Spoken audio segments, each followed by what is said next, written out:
Le courage est la chose dont les gens manquent. Nous ne manquons pas de personnes qui manquent d'idées. La plupart d'entre nous avons des idées.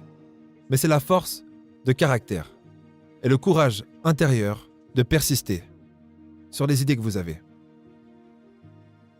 Presque tout le monde a une idée comme ça qui garde depuis plusieurs mois, voire plusieurs années en tête, en se disant « cette idée c'est un truc de fou, quand j'aurai un peu plus de temps, je vais la mettre en place et je vais exploser ».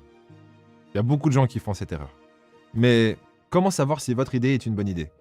Imaginez, vous avez une idée et vous avez créé un MVP, un produit minimum viable, et vous allez chercher des fonds pour lancer votre idée. D'ailleurs, ce que je ne vous recommande pas dans la majorité des cas.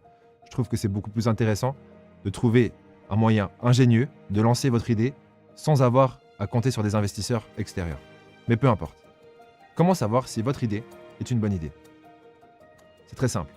Parce qu'une bonne idée, pour moi, n'est pas forcément une bonne idée pour vous. Une bonne idée, c'est une idée pour laquelle vous avez un avantage injuste sur la compétition. Si vous allez voir des investisseurs, ils vont vous demander « Ok, cool, l'idée, potentiellement, il y a l'air d'avoir un marché pour cette idée. Mais, vous, toi, quel est ton avantage injuste sur la concurrence pour mettre en exécution cette idée ?» S'il n'y a pas de réponse à cette question, c'est que ce n'est pas une bonne idée pour vous. Et du coup, comment développer un avantage injuste sur la concurrence?